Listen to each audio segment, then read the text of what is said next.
Ladies and gentlemen, friends, comrades, compañeros, it is not Joe Fortunato. He has once again abandoned us.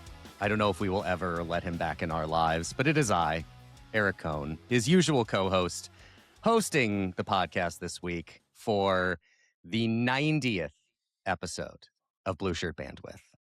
Welcome to the 90th episode of Blueshirt Bandwidth. I am joined sometimes, less frequently with me being joined by, more frequently with Joe being joined by when I am not here, the one and only Chip. Chip, how are you doing? I'm doing great, Eric. How are you? I'm doing pretty good. And as I mentioned, this is the 90th episode of the program. We'll come back to that in a moment. But first, BlueshirtBanter.com, $85 a year, gets you all of your ad-free New York Rangers access, all kinds of great analysis of the upcoming draft. There's absolutely nothing for us to talk about today. We're recording on Tuesday evening. Nothing has happened in the National Hockey League, so we'll have to find a way to fill some time. But we'll also have some reporting on that. Chris has a great piece up about the Brady Tkachuk trade, which we will talk about some here in a moment as well. BlueshirtBanter.com, Facebook.com/BlueshirtBanter, YouTube.com/BlueshirtBanter, Twitter.com/BlueshirtBanter, BlueshirtBanter.com/BlueshirtBanter, which brings you back to BlueshirtBanter.com.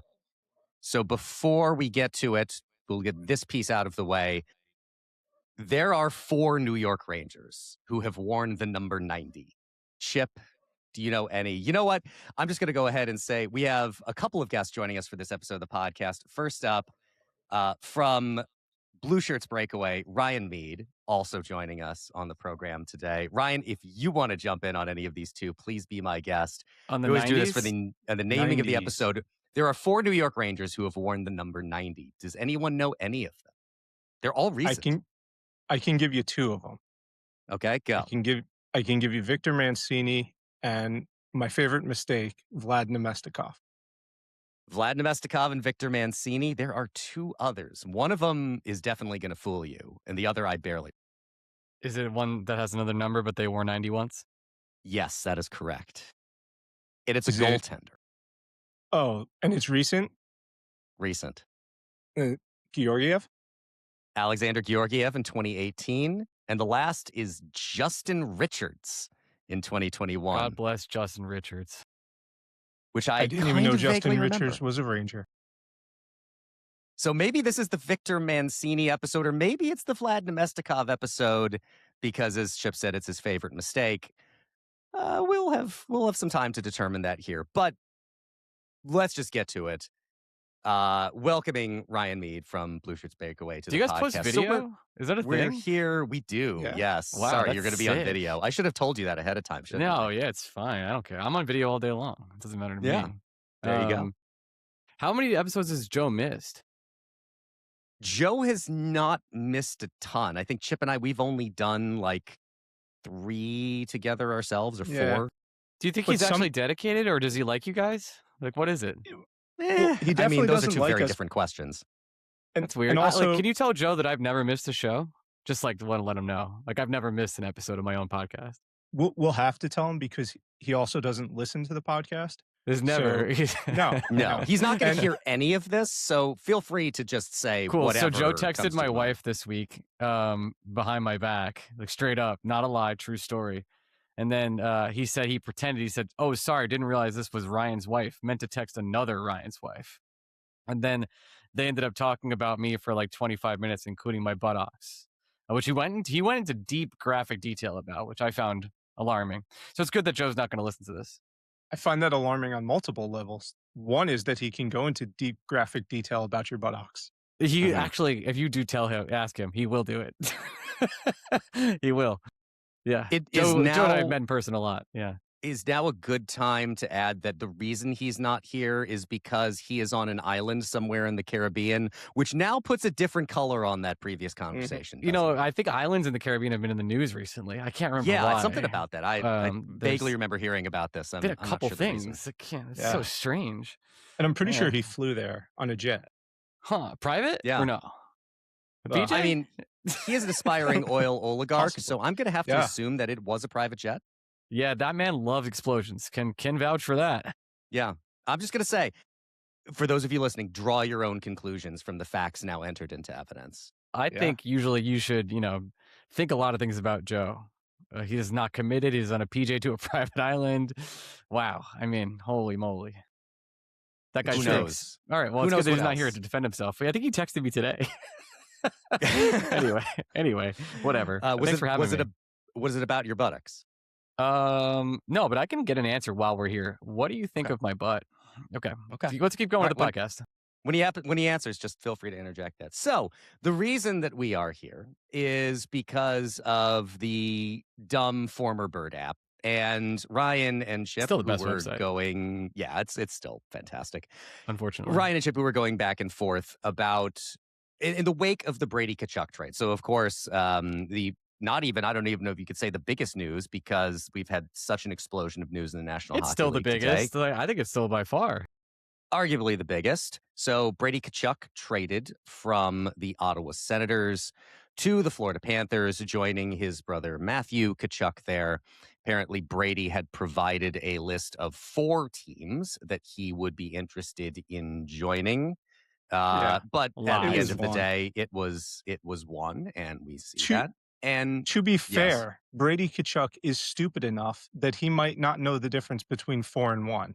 So let's just be fair to him. Look, Chip, I don't want to talk bad about my fellow podcast brethren. I mean, when you've podcasted like me before, and like, it's hard. We're all part of the game. He's part of the podcast nation. Like, I can't really, he can read, I think. Probably not. He probably just talks to No. Probably not. Yeah, he has someone read to him. Like, it has not changed since Goodnight Moon for that man. Do you think his dad's a Hall of Fame reader? I don't think his dad's a reader either. Oh, okay. All right. Well, maybe he'll get inducted one day. I just I want it to be more like baseball, where you pick the team that you go in with, just so that Keith Tkachuk could go in as an Atlanta Thrasher, because I think an Atlanta Thrasher needs to be represented in the hockey. Joe says, I believe the term I used to your wife was glorious. Okay. There you go. Ask him how things are in the island. Okay. All right. So what we wanted to discuss with Ryan is what Ryan and Chip were going back and forth about, which was in the wake of the Brady Tkachuk trade.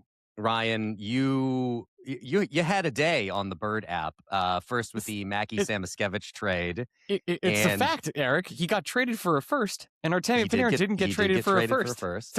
I'll do the CM Punk line. Tell me where I'm telling lies. All right. So I want to set a baseline here.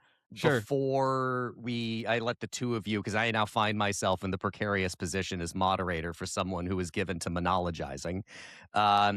So I went back and I reviewed all the reporting that I could find on the Artemi Panarin trade. I think we all are aware of what is out there. As far as I know, nobody possesses any additional knowledge about what transpired. Please tell me what he said. He just texted me, and I said, how are things in the island? He said, honestly, really good. I'm really enraged at Chris Drury. Are you about to make it worse or better? And I said, I don't know. I'm on your podcast, so I'll let you know. And he said, oh, LOL, are you recording now? I said, yeah. That's great. So, here we are. All right. So we know the background of the Panarin trade. We now know the basics of both the trade for Mackie Samoskevich and for Brady Tkachuk. So let's do it this way. So, Ryan, why don't you recap for the people who are not terminally on the Bird app, as unfortunately I think the three of us are, what your argument was or what your frustration has been about these recent trades with regard to It's not even an Panarin. argument. It's that Chris Drury is a milk drinker. And I think, like, when you drink milk like Chris Drury, who is a man who is said to be a United States hockey man, you should be able to demand your trade assets, which is you should get a first and a prospect for a player that's put up a multiple 100-point seasons, a player that has driven your entire offense and dragged your team, which was lacking some particular talent, to the playoffs. And you could talk about his playoff performance if you want or not. But the fact is, Chris Drury set his own deadline for trading Artemi Panarin. He announced to the world that he was trading and rebuilding, and essentially, since the letter, by the way, has traded a fourth liner in Sam Carrick and Artemi Panarin. He's done nothing. The letter has said, we are trading Artemi Panarin. And then it says, we're going to trade Artemi Panarin at a low price. And then there were multiple teams that I don't know how much reporting you want to get into, Eric, but there were multiple teams that had serious interest in Artemi Panarin. He didn't want to go to those teams. Mostly, and I'll take this to my grave. Like, he wanted to go to Florida. Like, he wanted to go to Tampa, or he wanted to go to the Panthers. And both those teams were like, no, we're good. We're not going to extend you long term. Like, you're not coming down here. And it ended up, I think, like 36 hours before. Like, my weirdest scoop of all time was Adam Schefter is going to break this trade. I didn't know anything else. I just had that Adam Schefter would break it. I don't know. I had nothing else. So he ended up going to the Kings. But like, when you get pantsed by Ken Holland, like, your career's kind of over. Like, this is a guy that has signed multiple horrendous defensemen to terrible contracts over the many, many years. And now, Eric, I'll just give you my overall thesis about the NHL. You're one of two people. You're a hockey manager beer drinker, and that's Zito and Guerin. And the boys like to drink with the boys, and we get to be part of the cool boys club. Or you are a king nerd, and that is Dubas, and that's Tulsky. And if you're not those particular GMs, you're a goddamn nobody. And with Chris Drury, his idea was to attract talent, similar to Leon Rose of the great New York Knicks. And the attraction of talent has been JT Miller. And that was a distressed asset. And who, by the way, Eric, and please correct me if I'm wrong, did Chris Drury give up a first for JT Miller? I believe that is correct, yes. Did any other player go in that trade? 2. Oh, yeah. Was one of them a first-round pick? One of them was a constantly injured and unreliable first-round pick, a depreciated asset, one could argue. Would you consider that, Chris, are you saying that the player they got, Liam Greentree, would be equal to a Philip Hedl? Because Philip Hedl had played in the NHL, but they're both first-round players. No, there is a very distinct possibility when you trade Philip Hedl that Philip Hedl's egg is so completely scrambled that he will not play in the NHL for the next 2 years. There's a very distinct possibility that Liam Greentree never makes the NHL. He's a prospect coin flip picked in the late 20s of a draft. That is not a first-round pick. That is not a pick you developed, nor is it anything else. You got a conditional third or second or whatever it was. You got a prospect who was a first-round pick. The second you pick the pick, doesn't matter where they was. And like, a prospect or a fried brain is like the same outcome as potential value. Availability is your best ability. Liam Greentree is an overager. And this is not to say about Liam Greentree. Could be a nice middle sixer for the Rangers for 10 years. Who knows? Like, Will Cooley could be that. Point being, like, this is a player that you are now going to evaluate very harshly if you're trading for Artemi Panarin.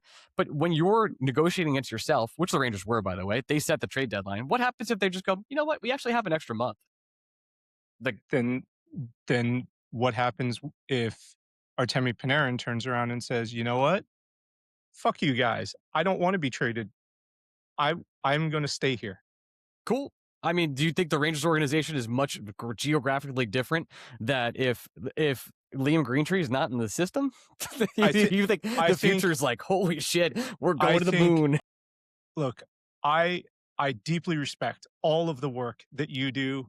Both. You don't need to say that. You could just make your argument. but I want to say it. I want to say it because I'm then going to say, but absolutely none of what you just said actually affected the value of Artemi Panarin. Artemi, before the deadline was set, or before the letter went out, there were 3 options with Artemi Panarin: trade him where he wants to go, keep him as an own free agent and let him walk for nothing, give him the contract that he wants because he knows you can't let him walk for nothing. It would be a PR nightmare. Before the letter or after the letter, those 3 things did not change.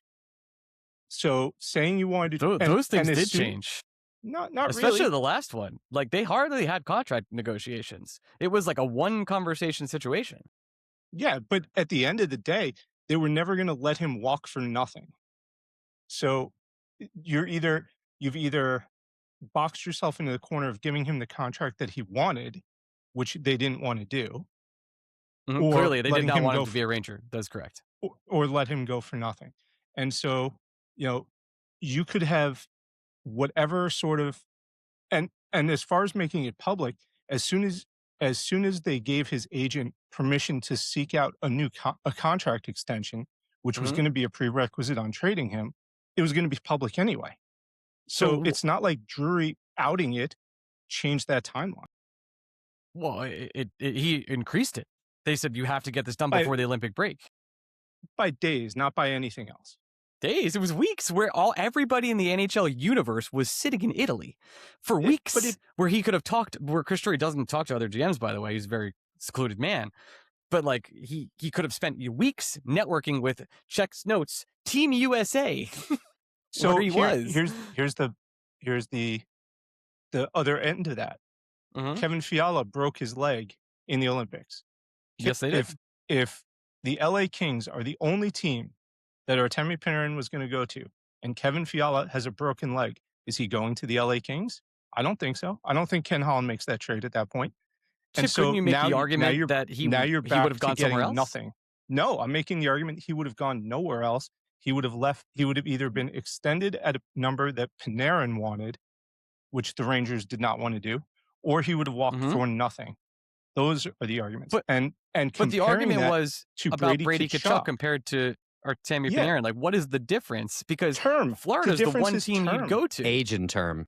Age and term are the two differences where Steve Stais can say, you know what? Sorry, Brady, Florida's not offering me what I want. You're staying. I've got you for the next, 4 years? Two years? Two more. I've got you for 2 more years. So you're staying. The Kings got 3 years out of Panarin, by the way. The Kings extended Panarin. And we have to retain 50%. For a single year. Well, for a single year. That's still helpful for a cap-strapped league when you're trying to win the playoffs. Right. So the Kings got a couple of months of Panarin for a third and Liam Greentree. And the extension, Panthers, because he wasn't going to go there without it. It wasn't happening. His agent negotiated the entire deal. That's fine, but that's not part of the trade. It was baked into the trade. They knew before they traded for him, they were getting 3 years of him. The contract was on the table before the trade happened. But that is not part of the actual trade. That's not like the Rangers had 3 years of term to work with and could negotiate. We have 3 years of term. We're not trading him for less than this. I think what Chip is saying there, he wasn't signing that extension with the Rangers.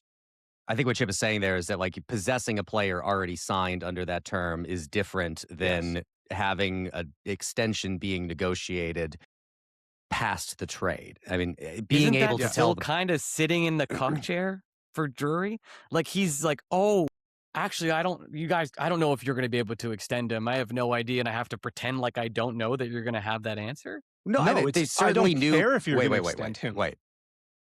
I think obviously a team that was going to extend him was going to be part of that. Yes. I think the part that we have not mentioned so far, which is interesting to me because it has been the basis of almost all the conversation of the last 24 to 48 hours, has been the proliferation of no movement clauses around the National Hockey League and the power that it imparts to players like Artemi Panarin to be able to decide at the end of the day where they are going to go. So I want to back up here a little bit, which is I agree that it does seem that if the Rangers were going to extend Artemi Panarin, they had a number in mind that was apparently unappealing to Panarin in that initial conversation.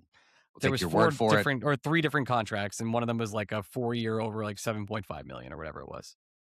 There was obviously a number, right? Super offended, as he was a guy that like, hey, I've driven your team's bus for many, many years. What the hell? So I guess let me ask this question, Ryan. Do you think that they should have let's say if they needed to get it done, it was going to be at a number AAV higher than what the Kings extension was. It was going to be 4 years, that it was going to be over, $12 million or something like that. Should the Rangers have signed Panarin to that contract? I think I'm on record of saying yes if you're retooling. Multiple players right now are getting big time. This is what I actually think 39. This is what I think the separation. Well, and whether or not that's wise is a different conversation. But I think this is what the separation is, and this is at least how I see it. Yes, they have said publicly that they are retooling. Everything that I see from what they are doing says rebuild. It does not say retooling.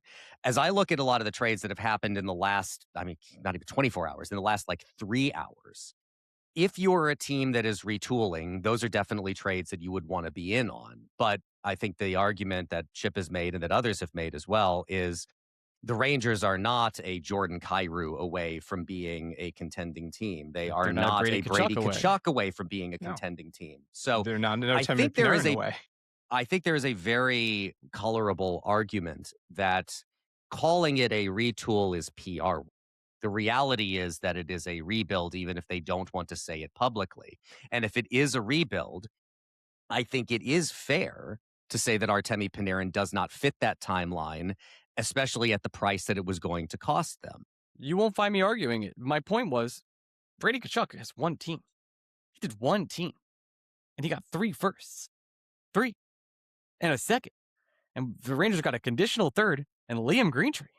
For a 26-year-old who is under a contract that is already signed, that they don't have to worry about extending. I just feel like we're glossing. I feel like we're glossing over the age part of this in particular. I'm not disputing that there are players who are that age who are signed. Like Sergei Bobrovsky is looking for like a 6-year contract. I think whatever GM gives him that is batshit crazy. So if Hellebuck gets traded for a first, will you guys be like, well, it's the age, like it's what does it matter? Like it's a goalie. What is the argument then? Because like, no, the argument is the same as the argument for Brady Tkachuk, which is it's not, Tkachuk. It wasn't you're backed against a wall. You have to trade this guy because he's not going to resign.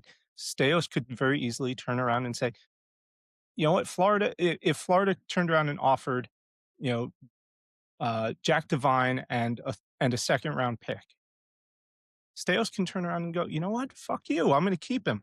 The Rangers did not have that option unless they were prepared to sign Panarin to a long-term contract on Panarin's terms. Ottawa didn't really have that option either. He was going to go on the podcast. No, they did not.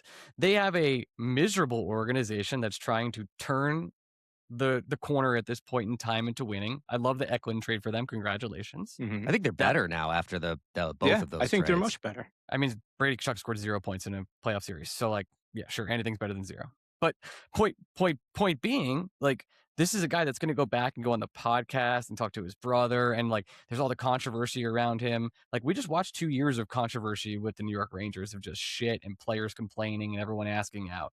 You think they really they were like, fuck it, we'll hold him. We'll just have a terrible, awful year where this guy is going to complain and all of our fans hate us because his captain said his goalie's a pussy. Like, and his dad said that. Not actually Brady. It was his dad's opinion. I want to make sure that's clear. But that's the point of it. It's they couldn't take him back. It was over. It was over. They could. It would have been unpleasant, but they could. They could have. And the threat of could have is still enough to get, Bill Zito to up his offer. Look at what's happening with Dylan Larkin. Steve Yzerman hasn't jumped at the first trade. Look at what's happening with Vincent Trocheck. You want to use Yzerman as like the but I'll use if we're comparing Drury, we can compare Drury to Drury.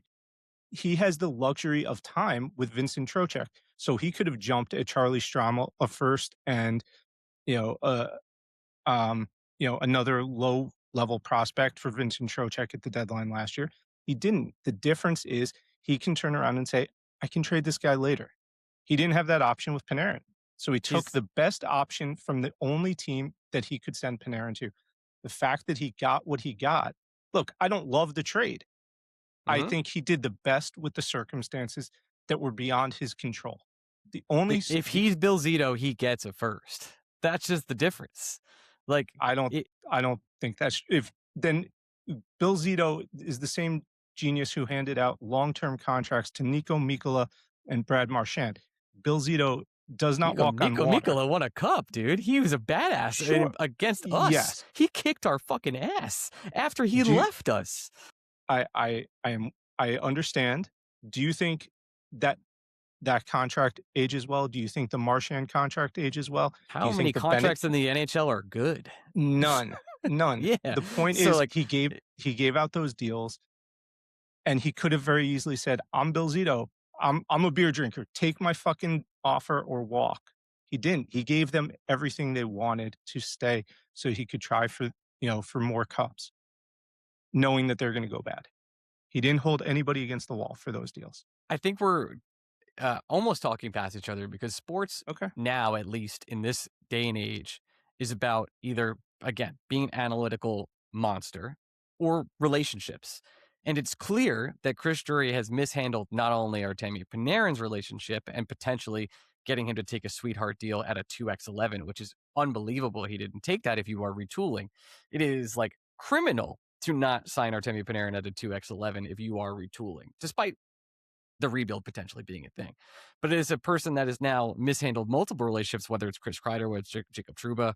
And look, I don't like Trouba, whatever, who cares? But like, one of the worst captains in history. That being said, like, it's clearly been mishandled, and there's clearly been a culture change over the past 3 years. And like, when you are running a baseball team or running anything, you have to have these relationships, not only bring players in, but to keep those players happy. They have not done that, and they've not been able to get people to take discounts. Now they're losing out on people coming here. Like, the whole point is Chris Drury doesn't have the sway he thinks he's got. He's the guy in the corner at the room at Team USA. There's nobody else. I am not arguing any of those points. I'm not. What I'm saying is comparing the Brady Tkachuk trade to the Artemi Panarin trade, those are not the same things. They do not exist within the same universe of circumstance. Steve Stais had much higher leverage in his dealings with the Florida Panthers than Chris Drury had in his dealings with Ken Holland and the LA Kings. They're not comparable. If you want to comp out trades like that, you're talking about,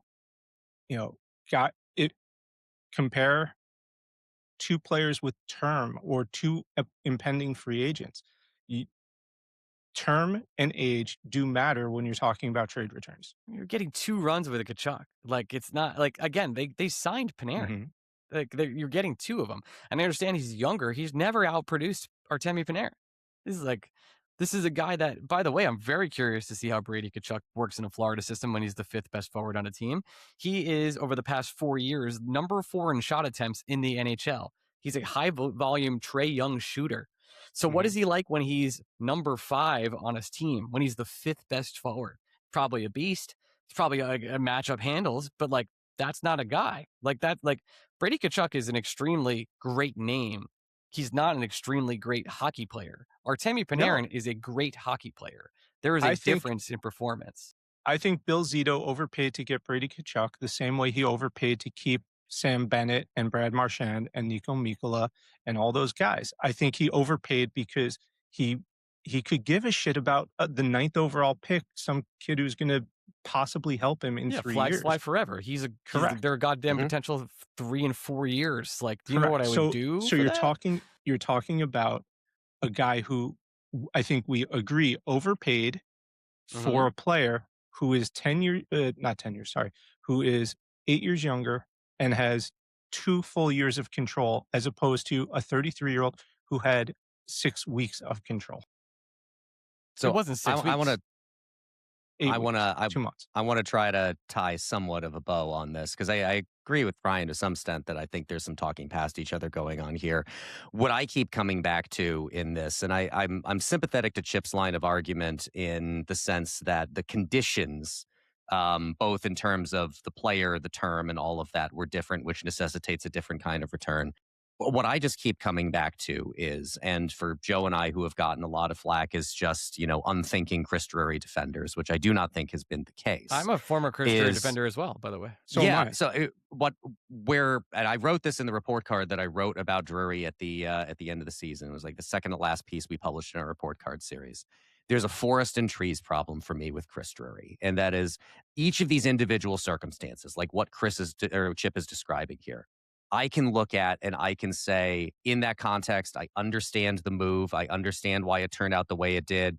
I think that, getting what you got there for Artemi Panarin, given the circumstances as Chip described it, is not unreasonable. And I can look at each of these individual moves and they all kind of seem to be all right or fine or understandable within their individual context. And then I zoom out and I look at the forest and it's just destroyed. I don't think there's any denying that. So, like, there is in some sense I don't know if it's like a penny wise, pound foolish approach to the way that Chris Drury has been managing the Rangers. But you're right that, like, the talent has left. I agree that if you are working in the confines of a retool here, yeah, you want to re-up Artemi Panarin there. The only hesitation that I have in saying that it's a rebuild and not a retool is I just don't have the confidence that they know what they're doing. I don't know that I have the confidence that they have a solid concept of which one of these two things it is. I think they're trying to keep too many possibilities live of we're going to keep our draft assets. If you're retooling, then you throw the same kind of picks at the Mackie Semiskeviches and the Jordan Kyrous and some of the moves we've seen in the last several hours here. If you're rebuilding, you don't want to give up that many draft futures because you need to bring as many of those draft futures in as actual players that you pick as you possibly can. I've just lost the ability to discern if they have a concept internally of which one of those things they're doing. They kind of simultaneously seem to be doing both and neither. And that's what's alarming to me. This is the crossroads here. It's sort of my theory. Hey, if it goes really poorly, which I am sort of expecting it to at this point, this is when you start to have conversations, because how many first round picks can you get for Adam Fox? And by the way, I don't know the answer. I don't know if he can get 3. Legitimately, I'm not trying to be a dick. Like, he's not ranked. It's a similar question, right? How many draft picks can you get? It depends on how many teams he's willing to be traded to. Yeah, and the answer probably is 2, Few. 3. Mm-hmm. Like and those teams have already traded their first round picks. Yeah, and they're all gone. So, and then you have to trade Igor Shesterkin and do the same thing. And if you're not doing those two things, like, you're still retooling. Yeah. Look, I agree with you, Ryan, that he has mismanaged assets. I would say the bigger mismanagement of an asset wasn't Artemi Panarin. It was Chris Kreider. He could have gotten a lot more for Chris Kreider on a partial no trade clause had he not burned that bridge a year earlier.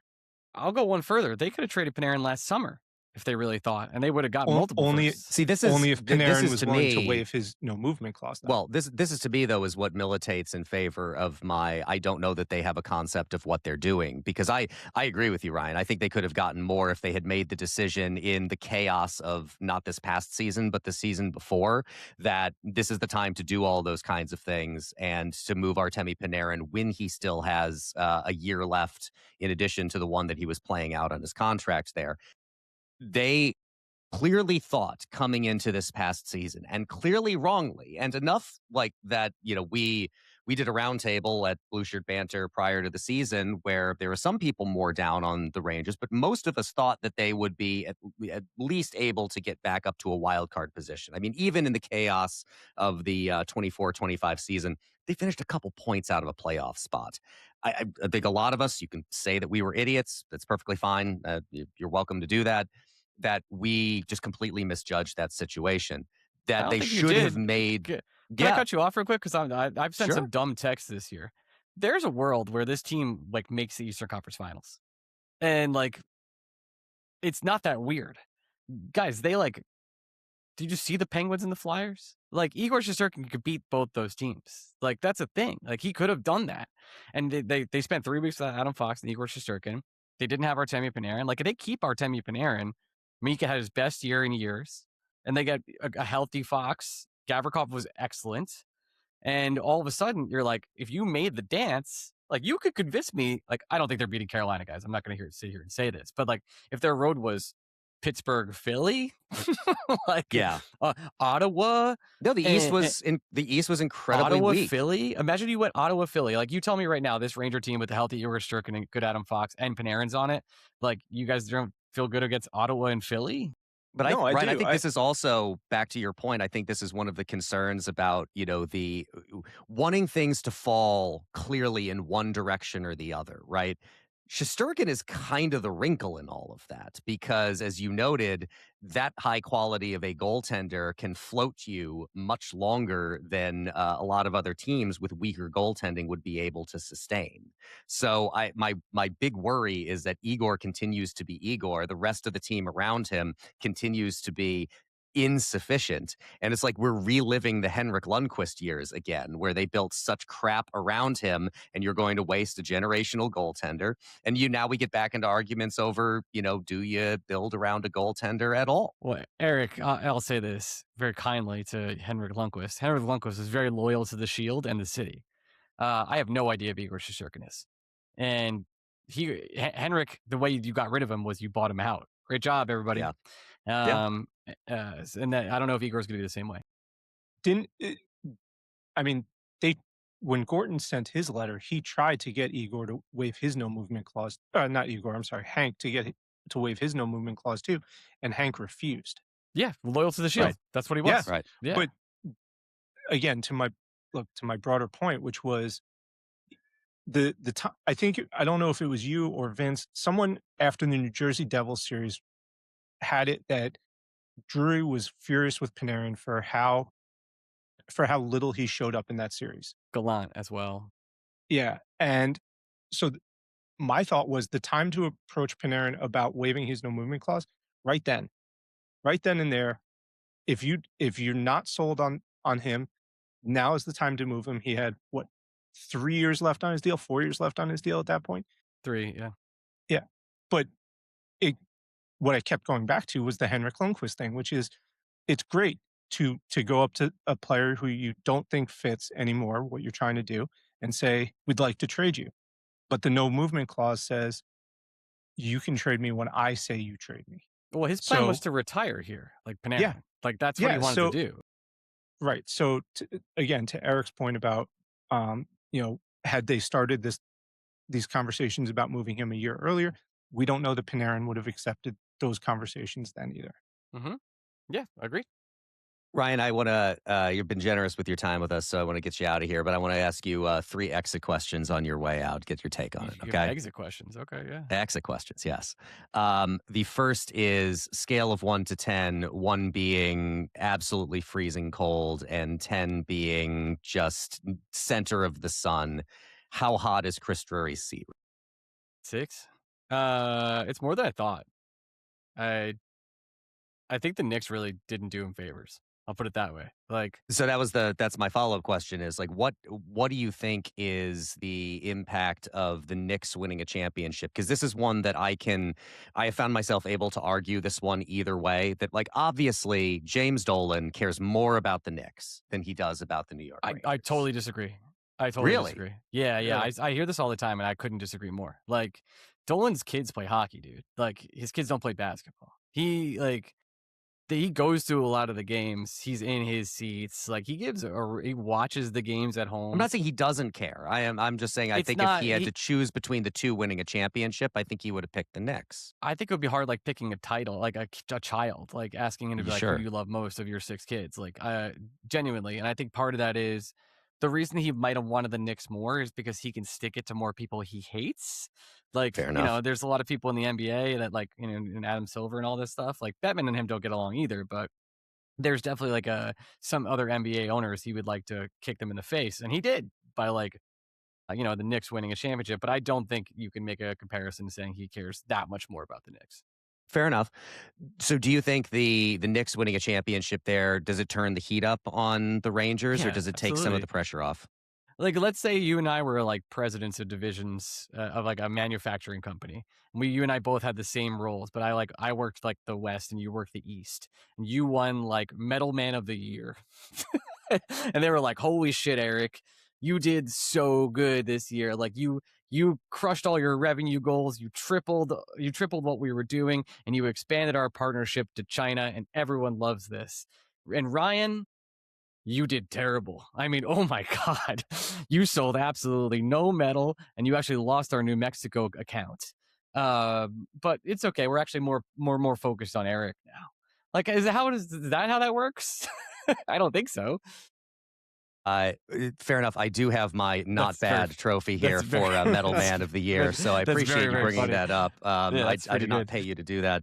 Yes. Final question for you. So this upcoming season is the 2026-27 season. Truth. In 2028, is Chris Drury still the general manager of the New York Rangers? I'll say no. And I will make my bold proclamation that Pat Brisson will be the GM of the Rangers at that time. So you think the Knicks pattern here is bringing in a player agent, which of course has happened in the NHL as well.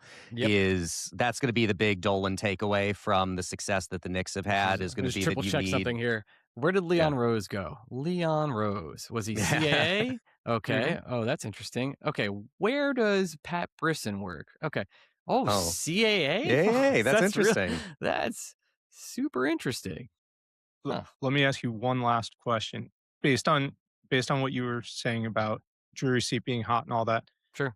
It's hotter. What It's not like dying. hotter. Yeah. What odds would you put on Drury then going out and being the general manager who overpays Alex Tuch on July 1st? Seattle. Yeah, Seattle's going to overpay him like a lot. Like, yeah, it's like a done deal, I think. I think it's like already mostly done. They can't get anybody, and they want to be good. But they stink. So they're going to spend a lot of money on Alex Tuch. Otherwise, I think he would have stayed in Buffalo. But like, you guys can clip that and be like, this guy's an idiot. So, no, we only clip stuff on Joe and say he's an idiot. We that's don't do it easy for to do. other people. Yeah, easy I mean, it is. we employ a person to listen to the podcast and tell Joe everything that he gets wrong for a purpose, Ryan. So I mostly get like what's really funny is when Greg gets stuff wrong on my podcast, people tell me like I give a shit. And, like when they get offended, like Greg said something that offended me. Then why the fuck are you telling me? I don't care. Tell him. I mean, they just don't want to tell him. Right, pussy. You're a pussy. Tell him. Tell him. I don't care. He's not. I'm not his keeper. That's ridiculous. Anyway, sorry. All right, Ryan Mead, thank you so much for joining us, having Thanks this so much. conversation. We really appreciate Thanks, buddy. it. Appreciate it. I had Check some 'em other out. points to make about CAA, but I can't remember what they were. Well, Smits yeah. is going to be the pick, by the way. Congratulations, everybody. Okay. How do you feel about that? It's Yeah. fine. It's fine. Like, I don't think what's cool is they can't mess this up, I think.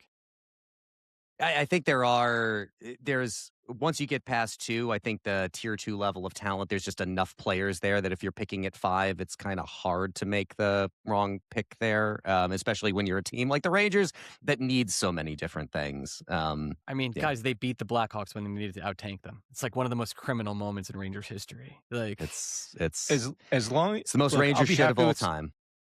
I will be happy with Smits if it means that they do not sign Mario Ferraro on July 1st. oh no, Mario Ferraro is a Ranger baby. Like, oh my god, like You just have 4 years, so much bad like news 5.8 million. Like, holy shit, that guy couldn't be more of a Ranger. They're looking at other free agents too, but they're generally having like a hard time, like getting anybody to want to come. So, yay. I think, we started this think- off with you talking about, or Joe talking about your butt, and Yeah. the bad news has just kept on rolling in. Yeah, go ahead. Eric, you know me. I'm an optimist. Like, I was going to exit you here with that's Ryan the Grim Reaper Mead. but it's true. Like, I think if you followed me or talked to me for many years, I'm always kind of like, things are kind of good. Like, they're good. Things are not good. You were the pioneer of like, the being aware that we were in the good times when we were in the good times, and we really. Yeah, I'll be honest with you. Like, part of my heart really sank when they lost to Florida in that Eastern Conference final, because that really felt like the time. How do you lose the series when Barclay Goodrow scores 4 goals? Like, how do you? What? Yeah. Yep. What? Yeah. Huh? Well, plenty more time for recriminations in the future. We will we'll love to have you back. I know you're at trying to some kick me point. out, but I'm gonna do one more. No, go for I'm it. Sorry. Go for it. I want to ask this question. If the Carolina Hurricanes from this year totally disappeared, they switched places with the Rangers. And 2 years ago, the President's Trophy Rangers that lost to the Florida Panthers were in the Carolina Hurricanes spot. Do they go 16-3? Something close to that, probably. Yeah. I mean, I don't hate the Carolina Hurricanes to the extent that I know some people in our universe do, but the Carolina Hurricanes just had one of the easiest paths to the Stanley Cup that anybody could. I'm not going to blame them for that, by the way. And I think No. Tulski's incredible. Yeah. But like, yeah. They I mean, they picked also the right did- year to be good. We talked about this last week. Like, they also did some stuff that I think they are kind of locked into by who they are and what their position is, right? So, like, the Rantanen trade is an example of they have a hard time attracting and wanting to get top-end talent to want to stay there. So they have to be able to draft and develop certain kinds of players. The commitment, and I know this is in our Ombudsman report as well, Rod had 8 years. Like, what other coaching examples can you think of where you have 8 years, you lose, like, the couple of times you touch the Eastern Conference Mike final, Tomlin is the only you other get one. swept, right? Yeah. And Pittsburgh the Aaron Steelers have a Boone. historical reputation of just having a coach and that being the coach. It is just not the mentality of modern day sports to say we're going to give a guy 8 seasons to try to win a championship. They're just they ran into the right path in the right year, and good for them. They have a championship. Flags fly forever, as you said before. And, I can't take that away from them. But yes, like the Rangers having the misfortune of running into some of the teams that they have run into in the years that they have run into them is just the kind of thing that makes you a New York Ranger fan. You just know that if there's some kind of juggernaut, no matter how good the team is, they're going to run into that juggernaut and they're going to finally hit the wall. Yeah, they would have won the cup this year if they had the same team. It would have been so easy for them. It would have been unbelievable. But as you said many times on the former Bird app, they died so the Knicks could live, and we can all Thank God we can for all the be Knicks, fine I with guess. Thanks everybody. Oh, thanks for having me, Eric. Appreciate it. Thanks, And Ryan. Chip, of course. Talk to you guys soon. Bye. that. Thanks. Ryan. Yeah, well, fuck Chip. I don't know when this is getting inserted into the podcast because of the wildness of this episode. I'm recording the Ombudsman Report later, after we're done having all of those conversations. So you'll hear it earlier, and I'm going to have to find a place to stick it in. This is me letting you behind the curtain a little bit. And with that, let's just move right to the podcast Ombudsman Report for Blueshirt Bandwidth episode 89, where, of course, every week Charlie listens to the podcast and tells Joe and I what we got wrong, starting with Scott Stevens. While discussing how Eric Lindros missed an entire season following a concussion at the hands of Scott Stevens in the 2000 Eastern Conference Final, Joe wondered how many people did Scott Stevens murder. In Game 2 of the 1995 Stanley Cup Final, Stevens went headhunting against Slava Kozlov. In Game 2 of the 2000 Eastern Conference Final, Stevens skated across the ice to headshot Flyers forward Damon Langkow just inside his own blue line. This is what we in the industry refer to as foreshadowing. With 17 seconds left in a 2-0 game during the 2001 first round, Stevens decided to concuss Shane Willis. If you haven't heard of Shane Willis, it's probably because the injury he suffered derailed his career, and he never matched the 44 points that he put up as a 23-year-old rookie. The most notable, quote, Scott Stevens murder of all time was Paul Kyrou, who, for reasons that would not fly in today's NHL, was let back into the game and scored one of the most electrifying goals of all time. Links to all of those plays in the Ombudsman Report. Brind'Amour, lots of runway. While discussing the Carolina Hurricanes' strategy of sticking with their system for 8 years, the fact that Rod Brind'Amour got 8 years on the job without even reaching the Stanley Cup Final was raised. Since the Great Lockout, only 11 coaches have been given 8 or more seasons at the helm. Of those, 3 never even reached the Stanley Cup Final, and Lindy Ruff led the Sabres to Game 6 of the 1999 final, where they lost on a legitimate goal because Brett Hull gained possession of the puck prior to his skate entering the crease. The other 7 if you include Brind'Amour, won a cup. The 3 who never reached the finals are Paul Maurice with the Jets, Barry Trotz with the Predators, and Dave Tippett with the Coyotes. Cup-winning goalies are random guys. While defending the Rangers' salary outlay on Igor Shesterkin, Eric went through the past 25 years or so, 30 actually, of Stanley Cup winning goalies, pointing out that more often than not, teams have at least the guy and not some random scrub. In the 21 seasons since the lockout, 7 teams have won the Cup with a future Hall of Famer. 7 have won with, quote, the guy for their franchise. And 7 have won with a random guy who got hot or was behind a great team. Charlie lays all of these out in a chart here in the report. Eric made a mistake in going back before the Great Lockout to look at goalie quality of cup-winning teams. Prior to the lockout, teams didn't have the constraints of the salary cap and were able to add elite goalies behind already loaded teams. This is evidenced by the fact that of the 21 teams to win the Stanley Cup prior to the lockout, 17 were backed by a future Hall of Famer. The only exceptions are franchise legends Bill Ranford, Mike Richter, and Nikolai Khabibulin, along with noted steaming pile of shit Chris Osgood. Ooh, Charlie coming in hot for Chris Osgood, who was behind a 1998 Red Wings team that featured 7 future Hall of Famers. Note, as previously discussed, it is the official banter editorial position that Jordan Binnington sucks. Rangers goaltending consistency. While discussing the value of having a consistent goalie when it comes to the playoffs, Eric asked if you could, quote, think of a series where Hank or Igor were terrible and cost the Rangers the series. Looking at the postseason goals saved above expected from hockeystats.com for both Hank and Igor, you can see that both consistently stopped more pucks than expected in the postseason throughout their careers. Once you look a little more closely at the numbers, you can see where Henrik started to falter. From when the advanced metrics began tracking during the 2007-2008 season until the 2015 Eastern Conference Final, Henrik Lundqvist did not have a single series where he posted a negative goal saved above expected. Unfortunately, that changed when Henrik gave up 6 goals in games 2 and 3 against the Lightning in a series that the Rangers would eventually lose in 7 games. In 2016, the Rangers were going nowhere in the first round against the eventual champion Penguins, but Lundqvist couldn't help the cause. In 2017, which would go down as Henrik's last real chance at a cup, he played below expected against the Senators in a series that the Rangers lost in 6 games. All that being said, the run from 2008 to 2015, where Hank had a positive goals saved above expected in 15 consecutive playoff series, is superhuman. So far, Igor has not had a single postseason series in which he played multiple games and gave up more goals than expected. And finally, notable number 11s.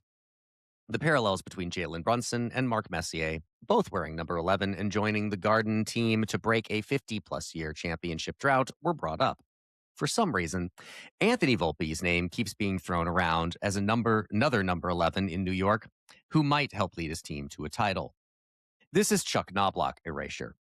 The Yankees already brought in a number 11 who immediately contributed in a massive way to winning the World Series in his first 2 seasons with the team. Furthermore, anybody who has actually seen Anthony Volpe play this season is not holding out hope for him to be a hero in October. And that concludes the Ombudsman Report. All right, thanks to Ryan Mead from Blueshirts Breakaway for joining us, for him and Chip to argue kind of past each other, but maybe a little bit not, about Artemi Panarin, which we're still revisiting. Like, the things are so bleak in Rangers land that for our own entertainment and edification, we are arguing about a trade that happened months ago. But maybe now for some forward-looking fun, we're joined by Chris Feldman and Roberto Solis-Bixby from Blueshirt Banter, who have published, and you'll be able to see it on blueshirtbanter.com, 3 rounds of the first round of a mock draft, a full first round mock draft that not only looks at, of course, who the Rangers are going to pick, but who everybody else is picking there. So, guys, before we jump into that, whichever of you wants to go first here, take your pick. So we have seen, we're recording on Tuesday, we should note. I think you already know that, dear listener, but we are recording on Tuesday, and apparently in the midst of like NHL Trade-mageddon, we have not only seen, of course, Brady Tkachuk go from the Ottawa Senators to the Florida Panthers. We've also seen William Eklund be traded from the San Jose Sharks to the Ottawa Senators. As I said to Ryan, I think in an interesting way, the Ottawa Senators are a better team after all of this than they were before. So that's all interesting. And what else has happened? Jordan Kyrou has moved from the St. Louis Blues to the Washington Capitals. Connor McMichael being the major piece coming back from the Washington Capitals to the Blues. And now apparently it looks like Bowen Byram is being traded. And I just want to announce for everybody to hear for perhaps one final time, I don't give a shit about Bowen Byram. So talk about that. Saravelli just tweeted out that he hears the return for Byram is going to be the 4th overall pick. Really? That's what Saravelli just put on Twitter. Are you sure now. that it's Frank and not Frank Saravelli that you are reporting this from? I am going to check. That's an important detail. If Bowen Byram can land the 4th overall pick, then there's no reason Braden Schneider can't get this team something interesting. Elliot Friedman has it too. 4th overall pick included and some other pieces. Okay. So is Chicago just insane? Apparently. All They're right. a mess is what they are. This is also why I appreciate the work that Chip does for us in his My Trade Proposal Suck piece, because I would like to just reemphasize, I have no clue what makes an actual NHL trade. I hesitate to even offer them because I have no actual idea at the end of the day what a trade will look like. So with that news, Chris, Roberto, whichever one of you wants to jump in first here, how does Trade Palooza here affect how you think the first round is going to shake out? We've already, of course, published, by the time you're listening to this, all 3 pieces. The first piece that was up was picks 1 through 10. A lot of those picks now changing hands. Do you think it changes any of the predictions in terms of what players are going to be selected in those slots? Because, of course, the new teams possessing those picks could just pick those players that you thought were going to go in that order. Do you think it affects what players are going to be taken? I think it does, and it doesn't in some cases. Like, for example, if Chicago is indeed giving up the 4th overall for Bowen Byram, which I'm still trying to wrap my head around, I think Chase Reed is probably still the easy answer there, especially with the business that San Jose's done today. I think it's looking more and more likely that Ivor Stenberg is going to be a San Jose Shark. So at least in terms of the top 5, I don't see much changing, but, some of those mid-round picks, Washington made the trade today, giving up I think it was 16th overall in the Jordan Kyrou trade. That can kind of change depending on, what St. Louis ends up wanting to do, which they're going to be a fascinating team to watch with 4 picks in this draft in the first round. I want to add that apparently Jordan Greenway is going to Chicago in this deal as well. That does not still not help enough. Make it worth the fourth. Yeah, the fourth overall I pick. still don't know what is happening. Still not enough. To echo to what Chris just kind of said, or to add on to what Chris just said, I think that it does change things. I think when we get together to do this exercise and we try to collaborate on timing, we try to push this to the very last minute possible, in case things like this do happen. But it's very clear that good job, guys. Doesn't matter. Yeah, right. It just does not matter. That being said, picks are changing hands. So a lot of them actually are changing hands. But this is something I think all 4 of us have kind of talked about in when we circle around draft coverage, is that best player available is really the ultimate strategy, especially in the first round. That's just something that you want to always prioritize. And I think that teams generally do prioritize for the most part. Obviously, I think what best player is to specific teams fluctuates quite a bit. But so in my opinion, I think that there's a pretty big consensus as to skill levels and tier levels of throughout the top talent. And so I don't think it'll change too much, but it definitely puts an interesting spin on a few things. Let's walk down. I said we weren't going to go pick by pick, and now I'm going to start by kind of going pick by pick. At least I want to walk down to 5 overall, where the Rangers are picking, in the context of the picks that have now traded hands. So you have first overall is still the Toronto Maple Leafs. Everybody agrees that this is Gavin McKenna, right? In terms of who you take in that position, I think it has to be McKenna. But me and Roberto were actually texting a little bit about this before we jumped on. With all the, the Brady Tkachuk thing and a lot of, American players wanting out of Canada, it kind of makes you second guess it a little bit. Like, okay, we know Toronto's been trying to get back to, a serious contender for like the last decade plus, and they still haven't gotten there. Who's to say, Gavin McKenna 3-5 years from now isn't going to want to get out of, whatever mess Toronto creates for themselves in that time span. So you almost wonder, especially with Matt Sundin being a huge part of the decision-making process now, do they go Ivor Stenberg to have a little more security? What do you think I'll put this to both of you. Roberto, you go first. The combination of the argument that Chris just made, in addition to John Chayka, which we just do not know yet. And let's just be clear. The chance that he just galaxy brains this is definitely there. So percentage chance that the Toronto Maple Leafs pick is Gavin McKenna, Roberto? It's definitely not 100%. That's a surefire thing. Looking at John Chayka, man, when he was in charge of the Coyotes, I think it was 2018, he took Barrett Hayton, 5th overall. And looking back, that is just a terrible, terrible move. He left Quinn Hughes on the board. Like, are you kidding me? And even then, people were just like, what are you doing? So I do think there is definitely a very strong chance that he leans towards Ivar Stenberg and potentially takes him. I would say, honestly, I'm going to say it's like 70-30. McKenna 70, Stenberg 30. There's a really big chance that it could happen. I think John Chayka suffers from thinking he's the smartest guy in the room syndrome a little too much, and probably is going to do a little bit too much thinking around this. And the Matt Sundin connection now, it makes it more of a real possibility. And I would not be surprised if McKenna is not the first one off the board on Friday. Chris, percentage chance that it is Gavin McKenna who is the pick? I want to say 72 because I'm pretty sure that's Gavin McKenna's jersey number. I'm going to say 72% I like what you Gavin did there. McKenna. I like what you Well did there. done. All right, so San Jose Sharks at 2. Well, it's interesting because there's been a lot of talk today, too, that Mike Grier is just fielding offers left and right for this pick. So I think the first question we should probably ask is, what are the percent chances that they actually are the ones picking second overall?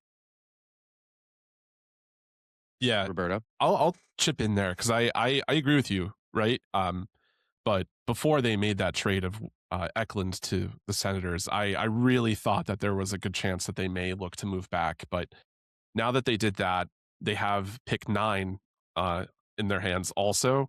I think they're just resolute to take Stenberg second overall, or McKenna. Whoever drops the second overall, they are going to take the best forward available at that point, because now they're just going to be able to take any of the leftover top tier defensemen at number 9, and they're going to get a hell of a defenseman there. So, all of my dreams of Braden Schneider package going to San Jose for number 2 overall just dissipated as soon as I saw that. And Mike Grier, kudos to him. What a savvy move. I really think that was a great move by him. I mean, look, he learned at the knee of the master. He came up with Chris Drury, and so obviously the Drury executive tree is doing quite well. They were roommates, right? Yeah, they're roommates. Both in meme and reality. Well, I'm sure the comments on that are just going to be delightful. Thanks for that, Chip. Yeah, so I think I agree. I think the Eklund trade is what just cinches that they are going to take whichever of McKenna or Stenberg. Likely Stenberg is there at 2. All right, the Vancouver Canucks at 3. We all agree now that this is Caleb Malhotra, correct? As much as I would love to see him play for the Rangers, I think it's all but a given that he's going to be a Vancouver Canuck. All right, Roberto. Yeah, same. it's hard to think that anything else is going to happen. So I guess just to circle back slightly, in my mock draft, I did actually have Chase Reed going to the Sharks because I just thought that the opportunity to take a potentially top defenseman in the draft was too enticing for them, but that trade kind of undid that in a way, in my opinion. So I'm now definitely on. They're going to take the best forward available, and that leaves Vancouver with an easier decision, in my opinion, to take Malhotra. I think that if for some reason one of McKenna or Stenberg were still on the board at 3, that would be a very interesting case, and I think that would maybe sway them to not take Malhotra. But even then, I still see Malhotra going to Vancouver. It makes too much sense. I feel it's very much like the movie Draft Day, where Vancouver has written on a sticky note there, Caleb Malhotra, no matter what. That's going to be the play. Also, what a ridiculous movie. All right, the 4th overall pick, formerly the possession of the Chicago Blackhawks, and unless what we are hearing from our imperialist NHL insiders somehow ends up being false, it is now the possession of the Buffalo Sabres at 4th overall. What do you think the Sabres are doing here now? I think it's still going to be Chase Reed here, assuming it goes McKenna, Stenberg, Malhotra. When you look at Buffalo, they've kind of been a little short on the right side, especially now that they just sent Kesselring to San Jose. I think Chase Reed's probably the easy answer for them as well. Yeah, it's tough because they just sent off one of their top defensemen, right? I'm actually not 100% at this current time if that draft has been finalized. Or not, excuse me, not draft, if that trade had been finalized, but it just doesn't seem that there is another player more enticing than Chase Reed on the board at this point. I do want to say they do have quite a crop of defensemen over there already. Several first overall picks. I believe they took Mertka last year in the first round too. He's a gigantic defenseman also. So it would be kind of wild if they were just going to reach for the top forward available, and it's not impossible. But I think Chase Reed, yeah. I want to add here that, this is very bizarre podcasting because, again, we are recording on Tuesday and we are living through this live that you will be hearing 2 days later. So right now what I am seeing is the trade seems to be Byram and Greenway for 4th overall, a defense prospect, and another mid-round pick. Holy What shit. in the holy hell are the Chicago Blackhawks doing? Literally, Do we know the who only the thing D prospect is? It does not. I have not seen yet who the D prospect supposedly is. The only thing I can think is they are terrified that Connor Bedard is not going to stick around long term, and they're trying to expedite their own retool by just bringing in players who can contribute right away and make make Connor Bedard happy. And that is a bad place for Kyle Davidson to be. Do you think the Connor Bedard thing is, in a sense, say, like reverse Brady Tkachuk here, where all the talk has been about the American players want to come play in America and get out of Canada? Does the Canadian boy want to go play in Canada? I think it's more a Dylan Larkin, Steve Yzerman situation where Larkin has been begging Yzerman to make that team better and make that team a contender, and Yzerman's been sitting on his hands for years, and Kyle Davidson does not want to go down that road with Bedard. I agree with you there, but that kind of again brings an interesting question. Does Chicago prioritize defensemen on draft day, or do they look to try to bring in a scoring winger to play with Bedard? That would be kind of a big move on their part. They'd be reaching a little bit, I think, but there are a couple big names that they could take. Let's not forget too, Connor Bedard is a restricted free agent, so yeah, I know offer sheets are kind of a fantasy way of looking at things, but if there was ever a player for Chris Drury to throw in a ridiculous salary at and let them have all the draft picks, Connor Bedard seems as good as any to do it to. Yeah, but if Bedard wants to go to a team that's winning, he's not going to sign an offer sheet with the Rangers right now.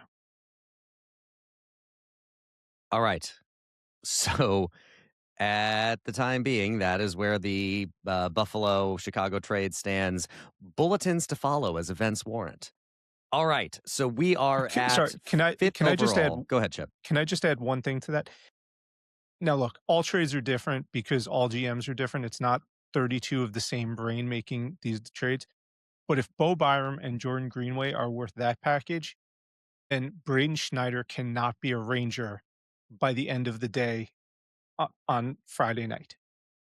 Like, he needs to go to Seattle, Winnipeg, one of these teams that's picking in the top 10. You need to get Braden Schneider off your roster and for one of those picks. Agreed. So this kind of comes back to the conversation that we just had with Ryan, right? That we will see what, if anything, Chris Drury can actually do. This seems like a very important week for him and for the Rangers. Speaking of, we are at 5th overall. So as I was about to say, we just had one Ryan Mead on the show as well, who says the pick is going to be Alberts Smits. Roberto, who do you have the Rangers taking here? I kind of leaned into my heart a little bit here, I think, and I'm definitely in the minority, but I would love for them to take Viggo Bjork. Just, a tenacious scoring really just 200-foot player that has excelled everywhere he has gone. Everyone is always talking about Stenberg and how he's the top player from Europe. And I get it. He is. I want to say clearly, Stenberg is the top prospect from Europe. However, I do think that Bjork has played in his shadow a little bit, has been a very important player on teams that Stenberg has been on. And a big reason why they've been successful is just acumen at playing the center position is already very high. And it has been Bjork, not Stenberg, that has broken the J15 and J17 scoring records in the Swedish junior leagues. And that really says something. I just don't think that he is being talked about enough. And I know in my bones the reason is because he's 5'9". And I just really want the Rangers to just take the chance, because I really think that Bjork is going to be one of the top players from this draft. And I am so convinced that I set a reminder on my iPhone from 5 years from the draft day to check in and see what Viggo Bjork has done, regardless of where he's gone. And I swear to God, if he just pops off and becomes the player I think he can be, I'm going to just be so upset and emotional on Twitter or whatever it's called these days, right? So, God. I want to add there that I want to say I've come around to the idea that they should take Bjork there. Joe certainly has come around to that opinion. I just want to say I would love for the Rangers to take him, just because it would give me umpteen years, hopefully, of being able to make jokes about either the Icelandic singer Bjork or Vigo the Carpathian, the villain from the underrated Ghostbusters 2 movie. Because every time he scores, I want to be able to say, he is Vigo. You are like the buzzing of flies to him. I just want that in my life. There's so little joy about the New York Rangers in my life that I need that. So in that aspect, from that perspective, I am pro Vigo Bjork. Chris, who do you have the Rangers taking at 5?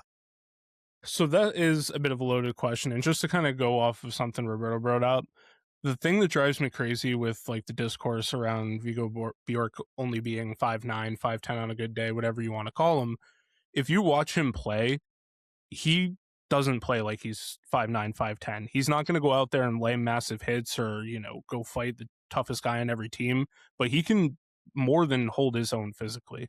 So, especially playing, overseas in Sweden, he's playing against, grown men. He's got that going for him, which can certainly make for a more seamless transition to the NHL in the nearer future, which is something the Rangers are definitely looking for, which is going to kind of tie into my answer here.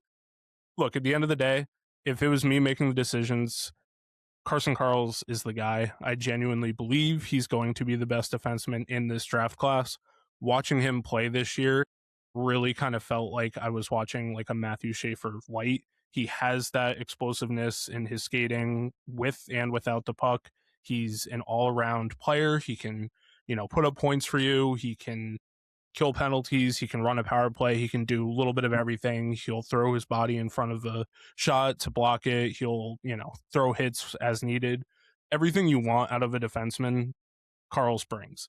Now, again, I think the biggest thing with the Rangers, especially considering the whole retool on the fly versus rebuild, I think they're going to prioritize NHL readiness, and that's where the Albert Smith's part of it really kind of comes into play here. He's slightly taller than Karls. He's got a little more bulk to him. He plays a little more physically. I think they're close enough where they're going to kind of look at that NHL readiness and prioritize that. Again, to add to the ongoing bulletins as we try to have this conversation, apparently the mid-round pick being sent back is the 45th overall pick. What does Chicago do? Actually, I think Rono here has a pretty good point, which is, he says, I feel like Chicago wanted Ivar Stenberg on Friday, but after that trade by San Jose, this looks like a panic move. I don't think that is bad analysis. I think that seems probably right. But apparently also, according to Pierre LeBrun, the trade call is happening. Some players still haven't been notified. So once again, ladies and gentlemen, the National Hockey League. Listen, Okay. you've said it before. Sometimes the best trades are the ones you don't make. Like, Everybody on X is yelling, "Where is Drury? Where is Drury?" I don't want Drury involved in any of these buys that are going on right now. Good God, just sit on your hands, deliver pizzas for Colony Grill, whatever you're doing that's keeping you busy right now, keep doing it. And not for nothing, that's a massive gamble for Chicago because, It's correct me huge. if I'm wrong, but I'm pretty sure Bowen Byram suffered like migraine issues or some sort of like concussion history or whatever Yeah. it is. Yeah, He's a plagued him good his player. time in He's a Colorado. good player. It's not always consistent. And then you factor that in. Yeah, he was a young Stanley Cup champion. They're always going to kind of prioritize that experience. But yeah, health's kind of a big thing there. And He's speaking a of health, fine player. it's not like Jordan Greenway is the paragon of endurance either. But he's Jordan 6'6". Greenway, he is 6'6". You can't teach height. Maybe Braden Schneider and Matt Rempe for 6 overall to Seattle. Okay, so barring something insane like, I don't know, the Atlanta Thrashers being raised from the dead and trading for every pick between 5 and 26 where the Rangers select, let's just try to jump down to where the Rangers are picking again at 26. But before we do that, just tell me, is there anything in those picks in between 5 and 26 that you're really looking at that you think is going to be either a surprise or that someone's going to get a really great steal in there? Yeah, I think St. Louis is really in a tremendous spot with 11, 15, and now 16 from the Jordan Kyrou trade. They're going to be in a really good spot. I think I've been updating my mock drafts all day with all these trades, but right now I have them getting Malt Gustafsson, who behind Smits and Carls, I think is the third best left shot defenseman in the draft. Ryan Lynn can be an option too there if he falls a little bit. Defense are going to go off the board real quick, but if they can somehow land both Gustafsson and Lynn, there's the future of your blue line right there. And then I know Roberto's big on this guy, but Wyatt Cullen, he's a guy that St. Louis can certainly pick up in there. And if you get one of those, high regarded forwards and two really, top defensemen, all of a sudden your future's looking really bright there. Yeah, I think in between 5 and 26 where the Rangers are, there's a few teams that have a couple of picks. And they set themselves up really nicely to just get like a wide array of talent, and I'm envious of that. I like having 2 picks in the first round. I just feel like that I wish they were a little closer. Chris wrote a great article about trading down for a couple of St. Louis's picks, actually was the scenario, and I'm not totally against that idea, but a couple players that might go in between that I think down the line will be looked at as draft day steals are Ryan Lynn. That's someone that Chris just said, but he really is a tremendous defenseman with a very complete game and a lot of offensive upside. He's going to be at the University of Denver next year, and at the draft combine, I did this crazy experiment where I kind of put together a lot of the results from the different events, and Ryan Lynn was one that stood out, and he's a smaller player and smaller in regards to the rest of the prospects. Let's be realistic. He's almost 6 feet tall. That's really not small, but he excelled in a lot of the strength and speed combine events. And for what it's worth, again, compared against the rest of them, he's a smaller player. Another player that kind of fell into that is also Mathis Preston. He hasn't really been talked about a lot because he suffered from injury and he was traded. But man, I think he has all the skill in the world to potentially become an NHL All-Star. And I'm going to be jealous of whatever team grabs him. And I think it's probably going to be in the second half of the first round. And 5-10 years from now, we're going to look back and be like, what were we thinking? Why wasn't Preston a bigger name on this draft day? So those are 2 guys that I'm definitely looking at.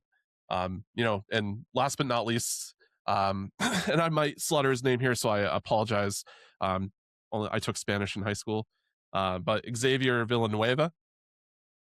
He's gonna be someone to watch. I know he plays in the QMJHL, which there's some concerns around in terms of productivity, but I think he's going to BU. If I always got that mixed up, BU BC, but he's gonna be a Terrier next year, and I think he's going to really prove to people that he actually has the offensive prowess to potentially be, the next smaller size defenseman that can really move, like the next upcoming Hudson, I guess you could say. That might be a little too lofty of a goal, but I think he's going to be in that realm, and whoever gets him, I'm going to be also a little envious of. So, Do you guys think that the Rangers pick up any picks between 5 and 26?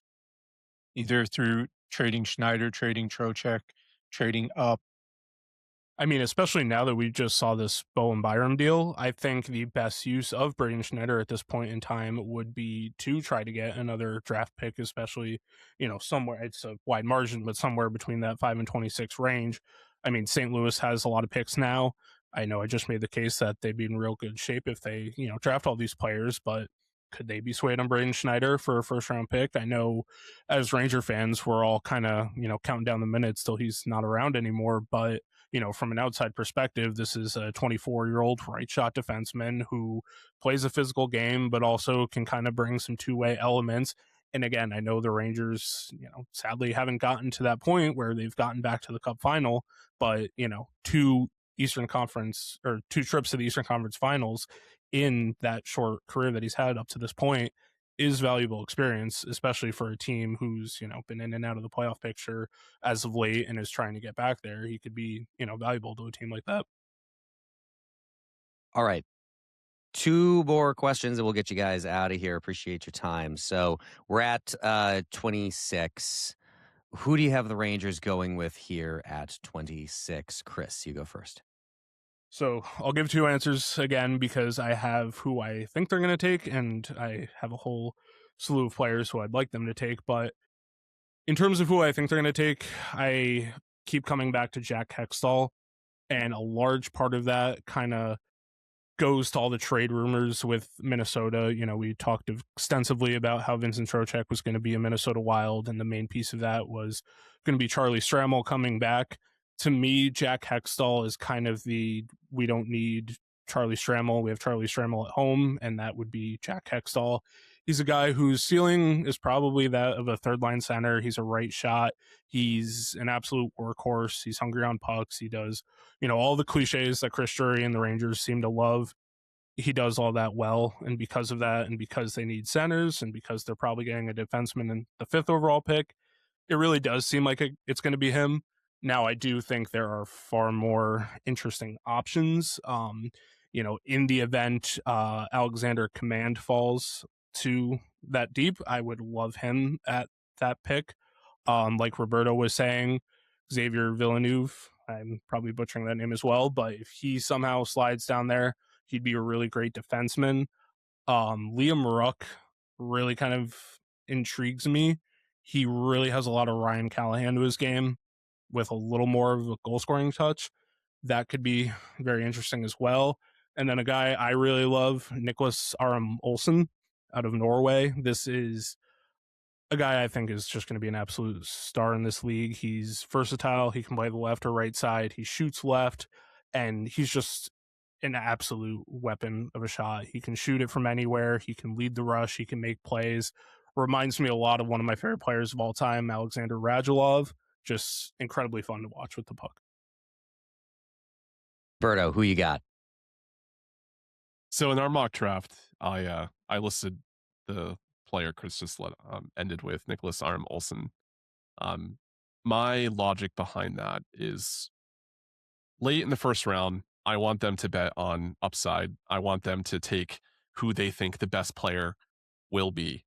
And Aram Olsen, Chris just kind of laid it out there. He checks all the boxes. He's a phenomenal athlete. Also at the NHL Combine, from that little experiment that I did where I put together all the results, he was the top ranked player. And that really says something as, not a gigantic guy, but still just excelled in so many different athletic events. He's just an athletic freak. He is an athlete through and through. That combined with the high level of skill that he brings, it would be such a great thing if they were to take him. But, I think also kind of scaling it back a little bit further, I think that there will be a specific part of their strategy of who they're drafting at 26 overall that is guided by positional need. And I hate to say that, but I just really think that Drury kind of falls into that a little bit. And I think also that's going to be dictated to and by the player they take 5th overall. Is that a forward? Is that a defenseman? Who knows what that will end up being? But I think that they will maybe look to just slightly prioritize a different position at 26 than what they pick at 5th. And breaks my heart a little bit to say it, but I think that's going to kind of slot them into taking a safer player. So, but yeah, Arm Olsen. All right. Really hope that it happens. Before our final question here, we have the final player going to Buffalo, which is Louis Crevier. Oh my. Ooh. That's surprising. That's an actual NHL player. That is not a defensive prospect. Yeah. And I just want to add one other thing because I just saw a couple people retweet it. Here is a tweet from February 4th, 2022 from the Chicago Blackhawks account that says, this week, we completed interviews with Kyle Davidson and Eric Tulsky for our GM position. We will continue to provide updates as upcoming interviews are completed.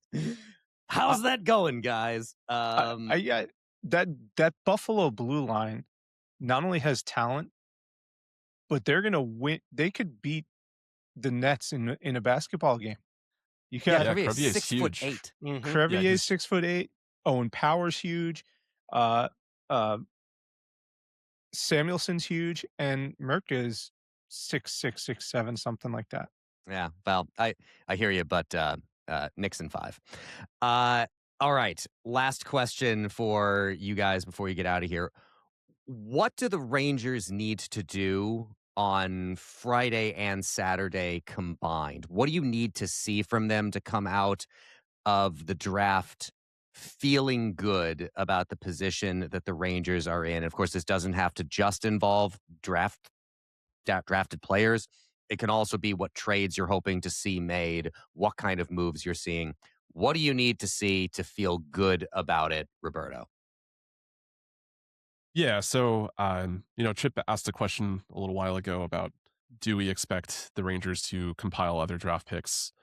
I think the day, or the 2 days rather, will be partially a failure if Drury is unable to move either Schneider or Trocheck. This is a great opportunity for them to capitalize on what they have and what we all know will not be long-term Rangers at this point. I'm fearful that Drury is going to find some way to try to prioritize non-draft selections for the return of Trocheck. I would love at least like a major draft pick, but we'll see. I know you guys probably had a vivid argument with Ryan on the Panarin trade, so I won't dredge that up. But it definitely comes down to leveraging their assets. They need to move the players that we know they want to move, and it needs to happen, and we need to see the value that comes back. I also would love for them to leverage their ability to pay players, take on dead contracts, anything like that. That's something I've been saying for years. They don't really ever do it. Other teams have. It would be great if they could. I think they're going to have the space to do that soon, but I just don't foresee them because they want to be a competitive team up against the cap and try to make a deep playoff run, all those other stuff, all those other factors. But I also want them to gamble on upside. I want them to avoid the safe pick. I think that that's something that they've done, and looking back now, they regret it. I'm not gonna really dig into regretting how much I regret the EJ Emery pick, but it's something that I think about pretty consistently, wishing that they went with a smaller defenseman that is now lighting up the NHL. So it is what it is, but I'm fearful they'll do that. And I think for the draft to be a success, leverage their players, leverage their salary cap, and gamble on upside. That's really what needs to happen. Chris? So a couple things. Again, I think this might be the third time I'm saying this, but like I said, I'm still trying to wrap my head around this being a reality. If Bowen Byram got you the 4th overall pick, there is zero reason for Braden Schneider to be a New York Ranger after Friday. Again, there's, it's a tough line. Drury really needs to get these next couple of moves right to not only restore the faith of this fan base and his decision making, but to probably keep his job safe. I mean, I know we talk extensively about how, Dolan has all the faith in the world in him and he's, going to be their guy until he's not.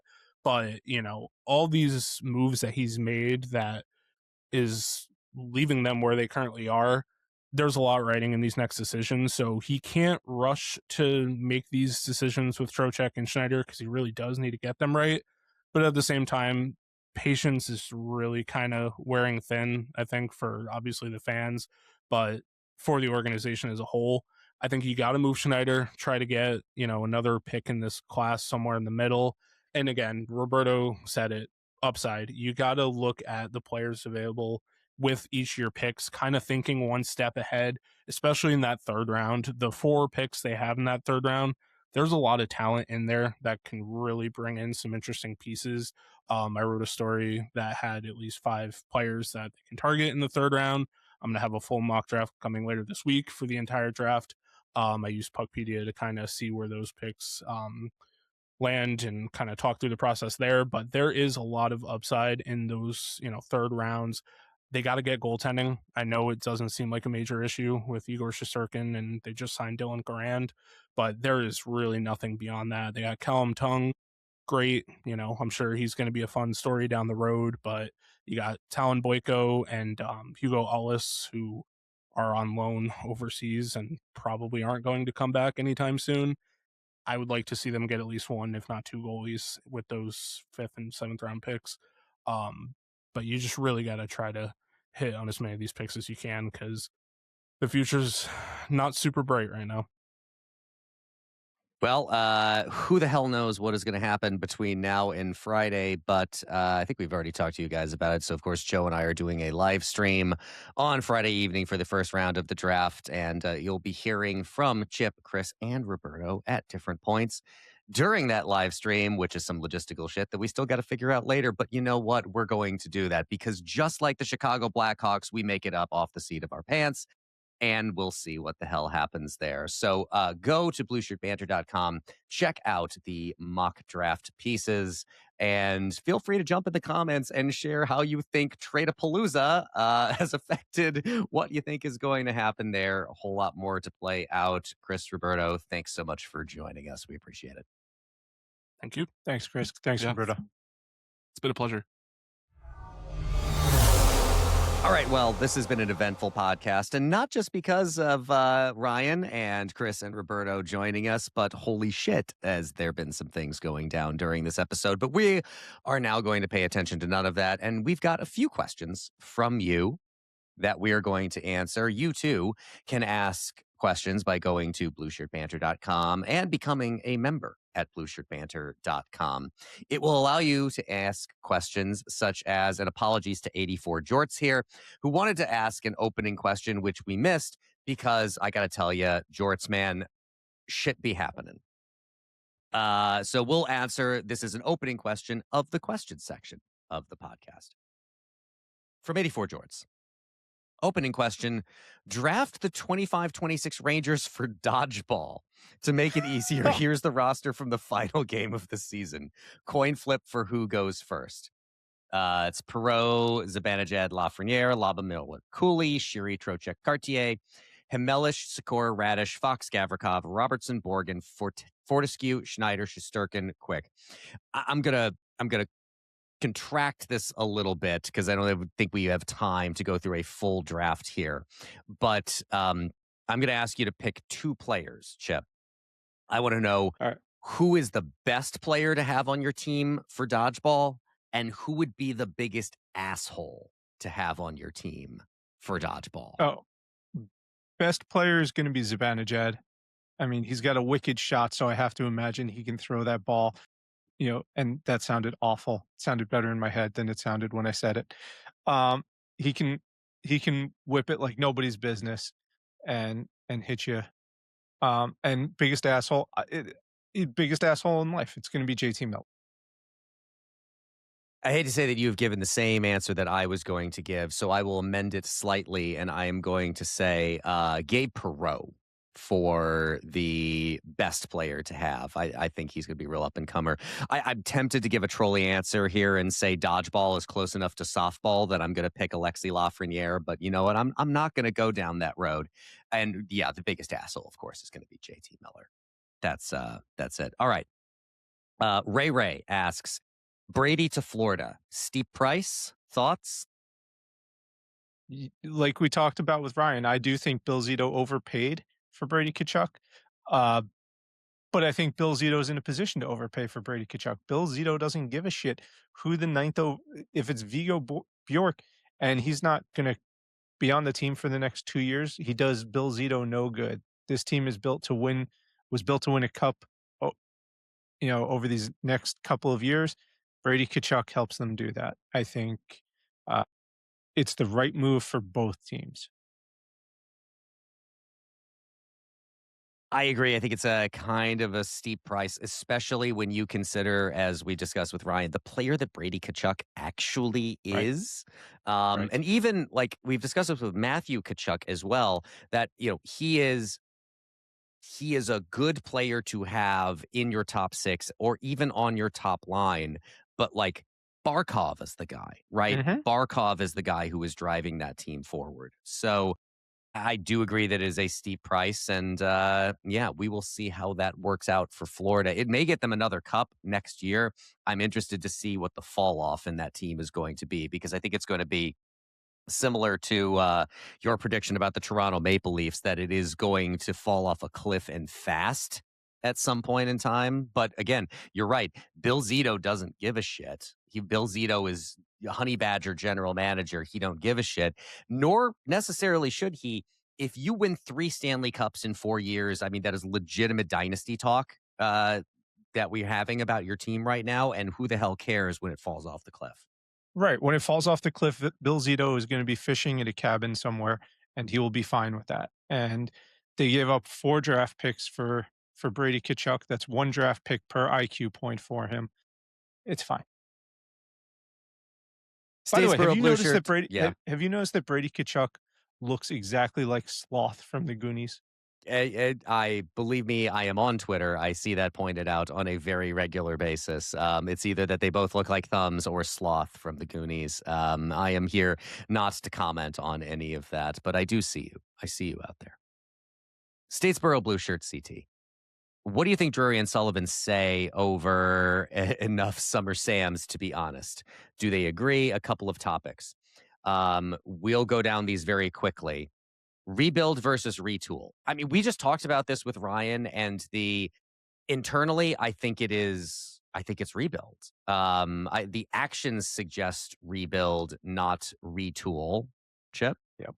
Yeah, look, there's a lot of angst out there about the terminology being used. And I think people need to, it's the same commentary you've had, where we need to accept the fact that GMs have a shelf life and can be fired when they make these decisions. And at the same time, there is a business to hockey that is a reality. New York is expensive. Ranger tickets are expensive. The New York Rangers cannot say we are going into a rebuild. Yes, the diehard fans will still be there, but the people who are casual fans who, are trying to make decisions about what to do with their discretionary income do not want to hear that they're going to go and watch a bunch of AHL guys for the next 2 years while the Rangers amass draft picks and build a prospect base. They want to hear that they're going to spend their $300 to go watch competitive hockey. And so you say publicly what the Rangers said, which is, this is a retool. We expect to be competitive. We expect to have a good representative team on the ice, because that is what the PR in New York demands. Fox. What do Drury and Sullivan say about Adam Fox? I think they like Adam Fox. I think the people who don't think, I think they're smart enough hockey guys to understand that Adam Fox is great at hockey. I think the conversation they're having is, Adam Fox is great at hockey. Are we going to be good enough in the next 3 years to keep Adam Fox? Or or when his no movement clause becomes a no trade clause, or are we looking at moving Adam Fox? Dolan. Got to make the man happy. Don't cross the boss. We saw what happened the last time a GM in New York crossed the boss. That's how Drury got his job. We've talked enough about what to do with the number 5 overall pick. JT Miller. He fucked up. Yeah. Yep. Trocheck. Trade him. development? That's going to be the goal to getting us out of this mess. And finally, overspending on UFAs. My hope is don't. That gets back to the Dolan piece. I mean, it's a real problem. If what Ryan said is accurate, and I do believe it is, that what happened with the Knicks amps up a little bit of the pressure on Drury, then I think Drury has to show in the next couple of years that things are improving. Mario Ferraro, Alex Tuck, I could see one and or both of them on July 1st. And final question, two final questions. First, from Big Blue 66. Have you considered a trade for Chip? Well, Chip, I can tell you, given what I have just seen, I have just traded you to the New Jersey Devils for the 12th overall pick. At least you didn't trade me for Simon Nemec. By the way, I want to get up on my soapbox for a minute here. There were actual Ranger fans less than 12 months ago telling me they would rather have Simon Nemec than Adam Fox. So, fuck off. All right. Final question. Where's the link to the Discord? I tried looking for it, but no dice. Mr. Jorts, check your email. I will send you a link to the Discord. And you too can join the Discord by becoming at least a community tier member at Blueshirt Banter. Blueshirtbanter.com is where you can do that. If you subscribe at the community tier, you can join the Discord and have some of these fun conversations there. I'm sure it will be an interesting experience on draft night, and hell, it might be there right now. Who the hell knows? Everything is blowing up, so we will have to wait and see, but you can check us there. Keep in mind, too, Friday night, first round, live stream. Mark your calendars. It will be Joe. It will be me. It will be some special guests as well. There will be obviously plenty to talk about, so we will look forward to talking to you more about it then. Chip, any final thoughts before we get out of here? Yes, I have a parting question for you, because with the Larkin and Tkachuk stuff coming up, there's been a lot of talk about no movement clauses and full no trade clauses. So I am doing Joe's reaction of the week this week, and I'm going to do a spoiler alert because I want to hear what you think of my plan, which is if a player like Tkachuk did and like Larkin did demands a trade, the no movement clause becomes null and void for the remainder of that league year. So if Adam Fox demanded a trade today, his no movement clause would be null between now and July 1st.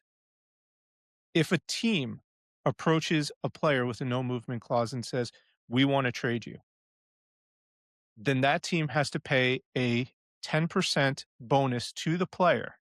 It does count against the cap. 10% bonus to the player for whatever the balance is left on their contract.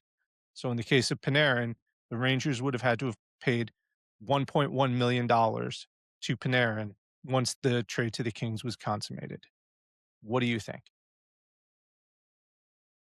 I think it's interesting. I do think we are going to see a push for some kind of limitations on no movement and no trade clauses. I think the bad part of all of this is going to be, I don't think we're going to see any of that happen without a work stoppage. Like, this feels like the kind of thing to me where everybody knows something needs to be done about it, but neither side is going to want to really negotiate it except in the kind of conditions that are going to be precipitated by having some kind of a work stoppage. It strikes me as the kind of thing that, I think the players are definitely not going to want to give up that kind of power and control, which I think is going to be the primary sticking point. I think it's less the second part of the counting a 10% bonus or penalty against the cap, however you want to look at it there. Although I don't think teams are going to particularly love that part of it. It's really going to be the players that are not going to want to give up the amount of power and control they've been able to get. Now, the interesting thing about it, of course, is this is This to me, in a way, is kind of like cell phones in schools, right?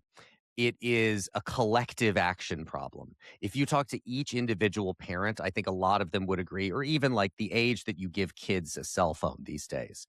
A lot of them would say, I'm a big fan of the work of Jonathan Haidt, and I think his argument for not giving phones to kids before they reach high school is pretty compelling.